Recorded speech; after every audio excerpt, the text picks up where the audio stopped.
எல்லோருக்கும் வணக்கம் நண்பர்களே. கிறுக்கனுக்கு வாழ்க்கைப்பட்டா நம்மளும் கோமாளித்தனமாக ஏதாவது பண்ணணும் அப்படின்னு சில பெண்கள் மனசு நொந்து போய் வந்திருப்பாங்க. அப்படி தான் நம்மளுடைய ஸ்டாக் மார்க்கெட்லேயும் சரி நீ என்ன பண்ணுறது, இறங்கும்போது முதலீடு பண்ண வேண்டியதாக இருக்குது, அப்புறம் ஏறும்போது லாபம் பண்ணி ஜாலியாக ஜெயிச்சு வர மாதிரி இருக்குது. ஸோ மார்க்கெட்டுக்கு தகுந்த மாதிரி காலத்துக்கு தகுந்த மாதிரி கோலம் போட வேண்டியதாக இருக்குது. ஸோ இன்றைய தேதியில் நம்மளுடைய மார்க்கெட் ஏம்மா இவனெல்லாம் ஒரு கும்பா குட்டியாம்மா, நான் செஞ்சதாம்மா பெரிய கும்பா குட்டி வேலை அப்படின்னு சமீபத்தில் இறங்கிய ஒரு விஷயத்தை விடவும் இன்றைக்கி ஒரு மிகப்பெரிய ஒரு கடினமான சரிவு. ஸோ இன்றைக்கி தான் பல பேர் மனசு நொந்து போயிருப்பாங்க. ஏன்னா பாசிட்டிவில் இருந்த மார்க்கெட் தொடர்ந்து சரிவடைந்து ஒரு இடத்திலே கூட ஒரு ஏற்றம் என்பதே இல்லை, ஒரு ரெக்கவரி என்பதே இல்லை. 394 பாயிண்ட் இறங்கித்தான் இருக்குது. இதில் நாளைக்கு வேறு எக்ஸ்பைரி வேறு வந்துடும் சென்செக்ஸ். இது இப்போல்லாம் நிஃப்டி எக்ஸ்பைரிக்கு யாரும் பயப்படுறதில்ல. சென்செக்ஸ் எக்ஸ்பைரியில் தான் எந்தையாவது சுற்றி விட்ருவாங்களோ. நண்பர்களே, நம்மளுடைய ஸ்டாக் மார்க்கெட்டில் என்ன முக்கிய செய்தி அப்படின்னு பார்த்தீங்கன்னா, இன்றைக்கி தான் நான் கோட்டெல்லாம் அழிச்சு விட்டேன்.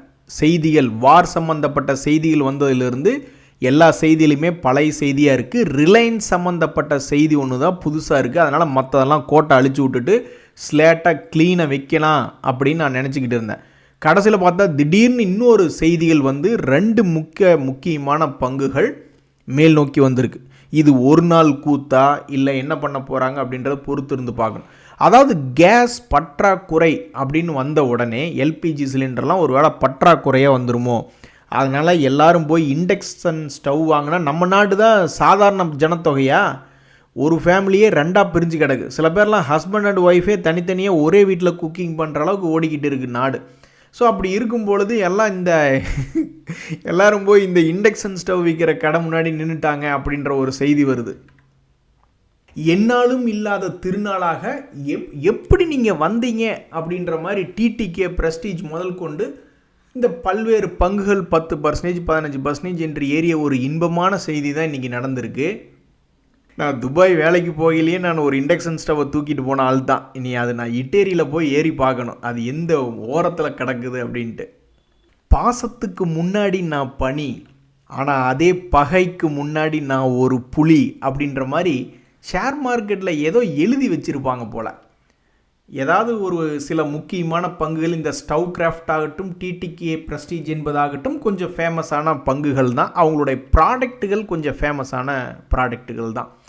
ஸோ ஏதாவது ஒரு 60% அல்லது 80% தன்னுடைய உச்சையிலிருந்து கீழே சதறடித்து கீழே விழுகும் பொழுது ஏதாவது ஒரு ரூபத்தில் தாய் உள்ளம் கொண்டு ஏதாவது ஒரு செய்தி மார்க்கெட்டில் எவனொருத்தனுக்கு ஹெல்ப் பண்ணுது. கனவுல கூட நினச்சிருக்க மாட்டாங்க. இந்த டிடிகே பிரஸ்டீஜ் எல்லாம் இப்படி ஒரு நாளைக்கு இப்படி 10-15% ஏறுன்னு யாருமே கனவுல நினச்சிருக்க மாட்டாங்க. பட் இந்த பங்கினுடைய விஷயம் என்னென்னா, சமீபத்தில் தன்னுடைய உச்சியிலிருந்து 60% என்பது கீழே இறங்கி ட்ரேட் ஆகி கொண்டிருந்த ஒரு பங்கு, அவனுக்கு இன்றைக்கி இப்படி ஒரு நியூஸ் வந்திருக்கு. இந்த ஸ்டவ் கிராஃப்ட்டும் அதே மாதிரி தான். அவனு தன்னுடைய உச்சியிலிருந்து இவன் ஏற்கனவே ஒரு ரவுண்டு போயிட்டு வந்திருக்கான். இவனுடைய வாழ்க்கையில் 2023 தன்னுடைய உச்சத்திலிருந்து 60% இறங்கி அப்புறம் மறுபடியும் மேல் நோக்கி ஏறினவன் தான் இந்த ஸ்டவ் கிராஃப்ட்டு. ஸோ இந்த கம்பெனிகள் இன்னொரு ரவுண்டு போகுதா இல்லையா அப்படின்றது தெரில. பட் இந்த கம்பெனிகள் செஞ்சு கொண்டு இருக்கிறது லாபமானா வெறும் 4 கோடி இந்த Stove Kraft. TTK Prestige almost ஒரு 32 கோடி லாபம் செய்யக்கூடிய பங்காக இருக்குது. நண்பர்களே, இன்றைய மார்க்கெட்டில் இன்னொரு மிக முக்கியமான செய்தி என்னென்னா, சில ஷேர்கள் இறங்கி கொண்டிருந்த பங்குகள் பெரிய அளவில் அவங்களுக்கு பொருளாதாரத்தில் அடி வாங்கிருமோ அப்படின்னு செய்திகள் வந்த பங்குகள் திடீர்னு திரும்பி இன்றைக்கி மேலே ஏறியிருக்கான். அதுதான் இன்றைய மார்க்கெட்டில் பல ஷேர்கள் கொடுத்த ட்விஸ்ட். அதாவது ப்ரீமியர் எனர்ஜிஸ் அப்படின்ற ஒரு பங்கு, அது இன்றைக்கி 5% ஏறியிருக்கு. இவனுடைய வாழ்க்கை வரலாறில் என்ன ஆயிருந்தது அப்படின்னு பார்த்தீங்கன்னா, கடும் சரிவு. ஆல்மோஸ்ட் 50% தன்னுடைய உச்சியிலிருந்து இறங்கிய ஒரு பங்கு தான் இந்த ப்ரீமியர் எனர்ஜிஸ். அப்புறம் சமீபத்தில் கடுமையான வாலட்டிலிட்டி, ஏறுவதும் இறங்குவதுமாக இதனுடைய தொழிலில் ஏதாவது பாதிப்பு வந்துருமோ.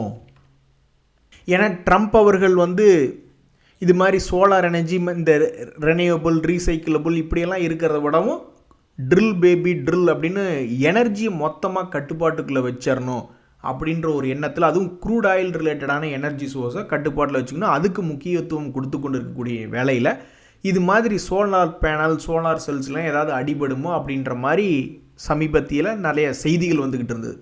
அந்த ஒரு காரணத்தினால தான் இந்த பங்கு 2026 தொடக்கத்திலிருந்து இறங்குவதும் ஏறுவதுமா ரொம்ப வாலட்டிலிட்டியாக இருக்குது.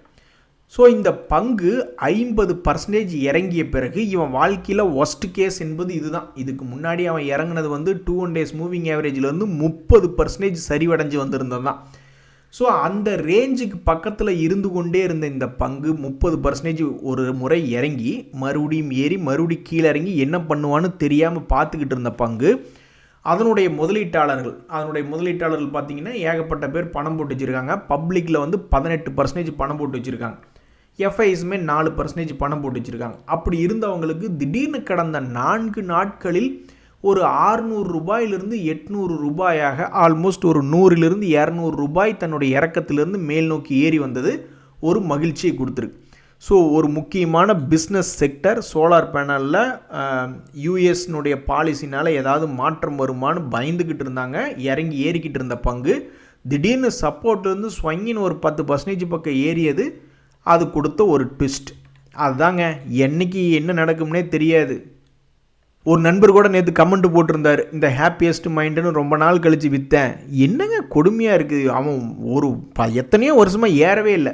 விற்று அடுத்த நாள் பார்க்குறேன் 20% ஏறுறான்னா இது என்ன உலகத்தில் ஏன் இப்படி ஆக்சிடெண்ட் நடக்குதுன்னே தெரியல. இந்த க்ரூட் ஆயிலினுடைய விலை உயர்வால் இந்த ஆட்டோ செக்டரில் இந்த டயர் ரிலேட்டடான பங்குகள்லாம் பங்க்சர் ஆயிருமோ அப்படின்ற மாதிரிலாம் நிறைய பேர் எதிர்பார்த்துக்கிட்டு இருந்தாங்க. கடைசியில் பார்த்தா இந்த சியட் அப்படின்ற பங்கெல்லாம் இன்றைக்கி 4% ஏறி இருக்கு.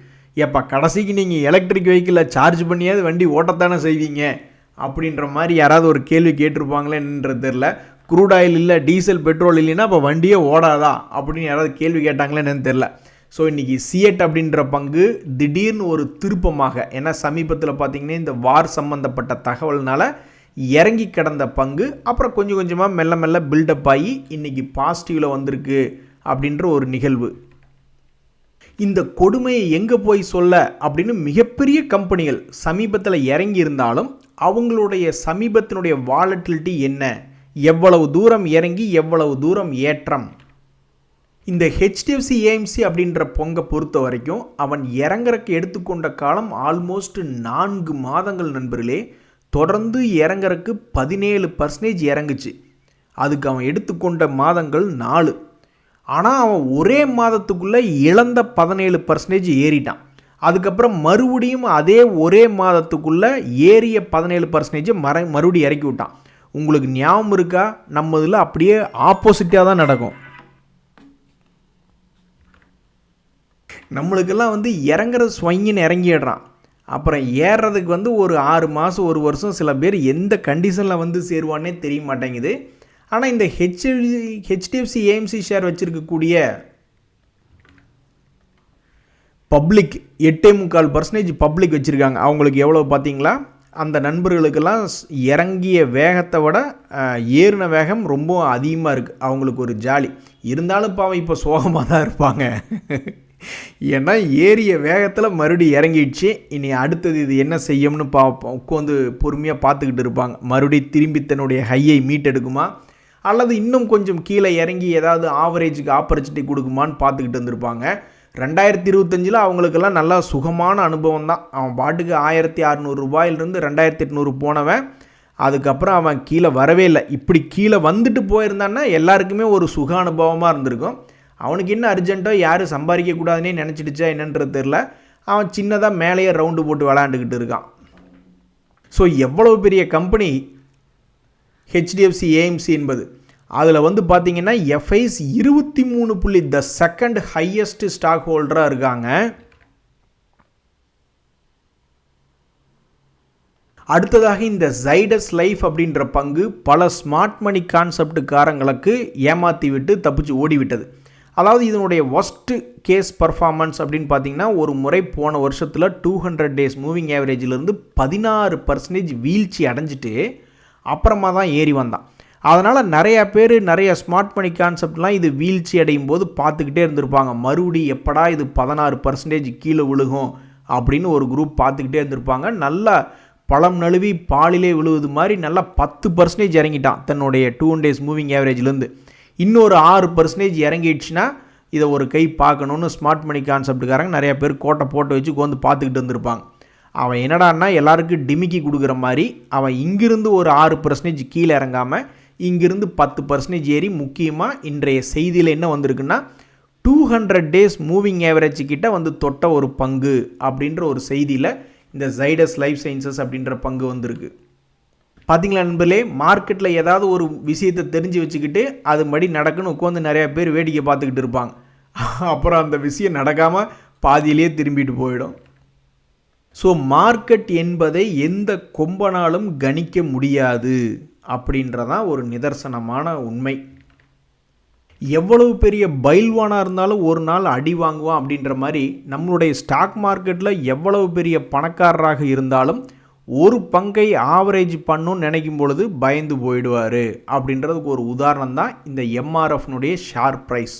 இந்த ஷேர் ப்ரைஸ் வந்து பார்த்திங்கன்னா எல்லாம் நல்லா தான் பண்ணியிருக்கான். 2025 ஒரு அருமையான ஒரு வீழ்ச்சி, அந்த வீழ்ச்சி அப்படியே மீட்டெடுத்து ஓகே எல்லோரும் ஓடி போயிடுங்க அப்படின்ற மாதிரி முக்கியமாக தன்னுடைய பழைய ஹையை மீட்டெடுத்து எல்லாத்தையும் லாக்கை ரிலீஸ் பண்ணி விட்டதுக்கப்புறம் தான் கீழே விழுந்திருக்கான்.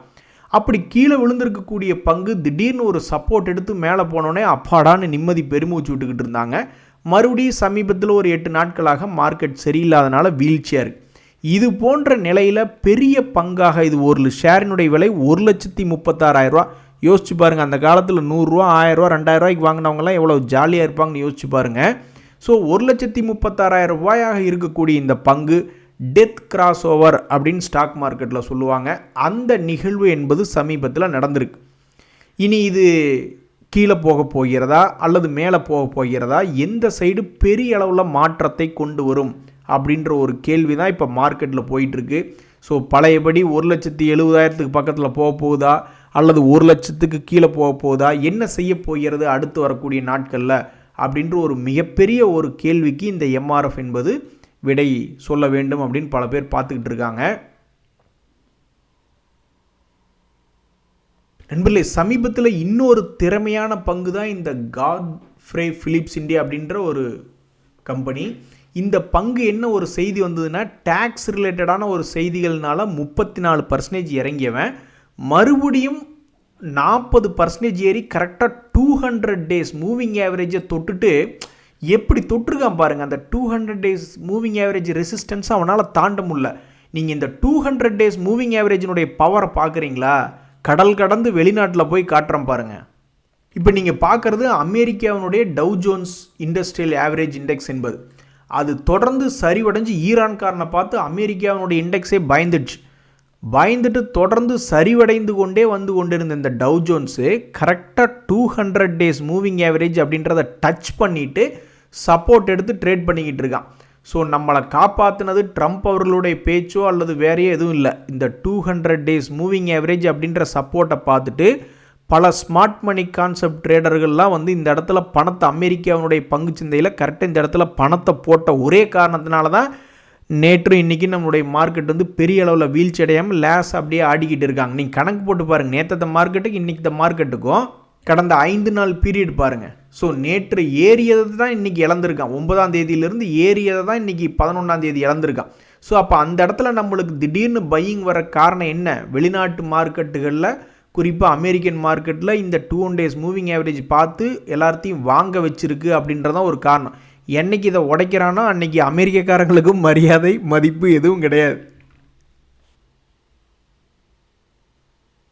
வேறு என்ன மார்க்கெட்டில் செய்தி அப்படின்னு பார்த்தீங்கன்னா, சமீபத்தில் மார்க்கெட்டுக்குள்ளே என்ட்ரானவங்க எல்லாருமே இப்போ கரண்ட்டாக என்ன மார்க்கெட் ப்ரைஸ் இருக்கோ அதுக்கு பக்கத்தில் தான் என்ட்ரானாங்க. அப்புறம் கடந்த 2 நாட்களாக மார்க்கெட் ஒரு மாதிரி நிலையாக நிற்க ஆரம்பிச்சோடனே பல பேர் வந்து வெறும் ஒரு 2-3% லாஸில் இருந்தாங்க. சில பேர்த்துக்கு திடீர்னு 10-20% எல்லாம் பங்கினுடைய விலை ஏறிச்சு. அதனால் அவங்களுக்கெல்லாம் பெருசாக லாஸ் இல்லை, அதே சமயம் நல்லா லாபத்தில் இருக்காங்களே அப்படின்ற மாதிரி நிறைய பேர் நம்ம நினச்சி பார்த்துக்கிட்டு இருந்தோம். கடைசியில் பார்த்தா இன்று வந்து மார்க்கெட் பாவம் இறங்கி போச்சு. மறுபடியும் எல்லோரும் ஒரே தட்டில் ஈக்குவலாக இன்றைக்கி மார்க்கெட் பார்த்துடுச்சு. அது எப்படிங்க சமீபத்தில் பணம் போட்டவங்க மட்டும் நல்லா இருக்காங்க, கரண்ட் மார்க்கெட் ப்ரைஸ் என்னவோ அது பக்கத்துலேயே இருக்காங்க, நாங்கள் வாங்கினது எங்கேயோ 4-5 கிலோமீட்டர் மேலே இருக்குது, அங்கேருந்து நாங்கள் வீழ்ச்சியில் இருக்கோம் அப்படின்ற மாதிரி நம்ம எதிர்பார்த்துக்கிட்டு இருக்கையில் சரி வாங்க எல்லாரும் குப்பா பாட்டு பாடுவோம் அப்படின்ற மாதிரி மார்க்கெட் இன்றைக்கி வீழ்ச்சி அடைய வச்சுருக்கு. பட் இருந்தாலும் அவங்க கரண்ட் மார்க்கெட் ப்ரைஸ் கிட்டேயே தான் சுற்றிக்கிட்டு இருப்பாங்க லேட்டஸ்ட்டாக வந்தவங்க. ஸோ இதிலிருந்து என்ன தெரியுது அப்படின்னு பார்த்தோம்னா, லாங் டேர்ம் நீண்ட கால அளவில் தான் மார்க்கெட் வந்து எல்லா பேட் நியூஸையும் அப்சர்வ் பண்ணி நல்லா இருக்கக்கூடிய பங்கு. ஒரு உதாரணத்துக்கு இப்போ பாருங்கள், டிடிகே பிரஸ்டேஜ் ஒரு லாபகரமான பங்காக தான் இருந்தது, ஆனால் 60% இறங்கி கிடந்தது. இப்போ பார்த்தா 10-15% ஏற்றி விட்டாங்க. ஸோ லாபகரமான பங்குகள் நீண்ட கால அடிப்படையின் போது ஏதாவது ஒரு செய்தியை உபயோகப்படுத்திக்கிட்டு அப்பப்போ திடீர்னு சந்தோஷம் என்பது காட்டுறான். இல்லை எங்களுக்கு அந்த மாதிரிலாம் இல்லை, நாங்கள் கஷ்டப்பட்டு அதை வந்து 100 பேர்த்தையும் காப்பாற்றி விடக்கூடிய வாய்ப்பாக இருக்குது. நல்ல ஒரு ப்ளூ சிப் கம்பெனி, எப்பவும் லாபம் செய்யக்கூடிய பங்கு. இல்லை நாங்கள் வந்து போராடுவோம், சும்மா வருவாளா சுமாரி, நான் பாடுகட்டு காட்டுறேன் பாரு அப்படின்னு மார்க்கெட்டுக்குள்ளே தன்னுடைய திறமையை காட்டி ஜெயிக்கணும்னு வர்றவங்களில் 90% ஃபெயில் ஆகிடுறாங்க, மீதி 10% தான் ஜெயிக்கிறாங்க. நாங்கள் ஏன் நடுராத்திரியில் சுடுகாட்டுக்கு போகணும் அப்படின்ற மாதிரி, அந்த மாதிரி ஸ்ட்ரெஸ் எல்லாம் எங்களுக்கு வேண்டாம், நாங்கள் நீண்ட காலத்தில் டைமை ஸ்பெண்ட் பண்ணி டைமை தொலைச்சிட்டு நாங்கள் ஜெயிச்சுக்கிறோம் அப்படின்ற மாதிரி நிறைய பேர் 100% ஜெயிக்கிறவங்க தான் ஸ்ட்ரெஸ் ஃப்ரீயாக இருக்கிறாங்க. மற்றபடி ட்ரேடிங் பண்ணி எப்படியாவது கஷ்டப்பட்டு உருண்டு புரண்டு ஜெயிக்கணும்னு நினைக்கிறவங்க கொஞ்சம் ஸ்ட்ரெஸ்ஃபுல்லாக தான் இருக்காங்க அப்படின்றதான் கடந்த கால வரலாறுகள் சொல்லுகிறது. வேறு என்ன செய்திகள் மார்க்கெட்டில் அப்படின்னா நண்பர்களே, யாராவது வாய் துர்நாற்றம் உள்ளவர்கள் பக்கத்தில் வந்தால் அட பல்லு விளக்காத ஆகாவளி அகட்டால போட அப்படின்ற மாதிரி இன்று நம்மளுடைய மார்க்கெட்டில் இந்த கோல்கேட் பாமோலிவ் பல்லு விளக்காத பசங்க வந்த மாதிரி இன்றைக்கி பாவம் அதை அநியாயத்துக்கு கீழே இறக்கி விட்டாங்க. இப்போ தான் அவன் கொஞ்சம் ஸ்ட்ரென்த் எடுத்துக்கிட்டு கிட்டத்தட்ட 2-3 மாதங்களாக தன்னுடைய ஷேரினுடைய விலையில் கொஞ்சம் கொஞ்சமாக ஸ்ட்ரென்த் எடுத்துக்கிட்டு மேலே நோக்கி வந்தான். கரெக்டாக 200 டேஸ் மூவிங் ஆவரேஜில் அவனை ரிஜெக்ட் பண்ணி மறுபடியும் கீழே அனுப்பிச்சிட்டாங்க. இனி இந்த பங்கு மறுபடியும் டெக்னிக்கல் சப்போர்ட் என்பது எடுக்கிறதா, அல்லது அடுத்த குவார்ட்டர்லி ரிசல்ட்ஸ்லாம் எப்படி இருக்கும், அவங்களுக்கு மார்ஜின் ப்ரெஷர் இது ஏதாவது வருதா, ரா மெட்டீரியல் காஸ்ட் இது ஏதாவது இன்க்ரீஸ் ஆகிருமா, என்ன அவங்களுடைய Q4 ரிசல்ட் எப்படி வரும் அப்படின்ற எதிர்பார்ப்பு தான் தற்போதைக்கு போய்கிட்டு இருக்கு. ஸோ அநியாயத்துக்கு இன்றைக்கி கோல்கேட் பாமோலிவ் ஒரு 7% இறக்கி விட்டது தான் இன்றையில் ஒரு முக்கிய செய்தி. கடைசியாக இன்னொரு பங்கினுடைய செய்தி என்னென்னா, அஸ்ட்ரால் அப்படின்ற பங்கு. மார்க்கெட் என்னடான்னா மேலேருந்து அவன் பாட்டு கீழே போய்கிட்டே இருக்கான் இன்றைக்கி. ஆனால் இந்த அஸ்ட்ரால் வந்து கீழிருந்து மேல் நோக்கி ஏறினதில் அந்த ஷேரை வச்சுருக்கிறவங்களுக்கெல்லாம் ஒரு ஆனந்தம். அது மட்டும் இல்லாமல் கடந்த ஒரு வருடத்தில் பார்க்கும்பொழுது 35%க்கு மேலே லாபம் கொடுத்த பங்கு ஏதாவது இருக்கா அப்படின்னு திடீர்னு உங்களை பார்த்து யாராவது கேட்குறாங்கன்னா, இந்த அஸ்ட்ரால் அப்படின்ற ஒரு பங்கு கடந்த ஒரு வருடத்தில் 35% லாபம் கொடுத்துருக்கு அப்படின்ற ஒரு தகவல். ஆனால் 5 இயர் பீரியட் அப்படின்னு பார்க்கும்பொழுது அது மிகவும் நஷ்டம் செய்த ஒரு வகையிலே 2500லேருந்து கீழே இறங்கி தான் தற்போதைய நிலைமையில் ட்ரேட் ஆகிட்டுருக்கு.